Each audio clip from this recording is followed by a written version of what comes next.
Hello, જય શ્રી કૃષ્ણ, જય માતાજી.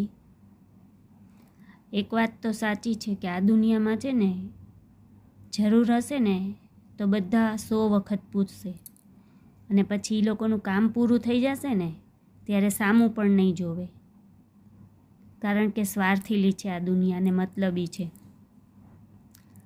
એટલે જ તો ઠાકોરજીએ ગીતાજીમાં કીધું છે કે કામ હશે ને તો સૌ સલામ મારશે, બાકી મતલબ પૂરો થઈ જશે ને એટલે ઓળખવાનુંય બંધ કરી દેશે.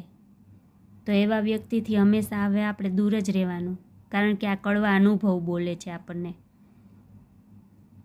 અત્યાર સુધી એવો જ હતો વિશ્વાસ કે ભાઈ આપણે બધા સાથે ઈમાનદારી અને માન સન્માનથી રાખીએ છીએ, બોલાવીએ છીએ, વ્યવહાર રાખીએ છીએ, સાચવીએ છીએ, પણ એવું નથી.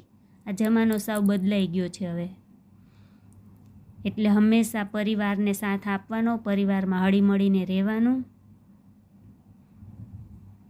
અને જ્યાં માન મળે ને ત્યાં જવાનું, બાકી કોઈના એવા ઘરે પગેય નહીં મૂકવાનો. એ લોકોને જાતા કરી દેવાના પછી. અને એક વાત સાચી 100%ની છે કે મન ભરીને જીવન જીવવાનું, મનમાં ભરીને નહીં, કારણ કે આપણે જ હેરાન થાય છીએ. તો જય શ્રી કૃષ્ણ. અને આ વાત સાચી લાગે તો આગળ 9 જણાને શેર કરજો, લાઈક કરજો, સબસ્ક્રાઈબ કરજો અને સપોર્ટ કરજો, જેથી કરીને આગળ બીજા વ્યક્તિને બી ખબર પડે. અત્યારે બહુ મોટા મોટા છે જ એવા દુનિયામાં, હું એક નથી કે ભાઈ આવી રીતે હું સલાહ સૂચન આપું ને વાત કરું. બહુ મોટા મોટા છે બધા, પણ આ તો જેટલા મારા અનુભવ છે ને તે શેર કરું છું. તો અવશ્ય મને કમેન્ટ કરજો કે મારી વાત સાચી છે ને.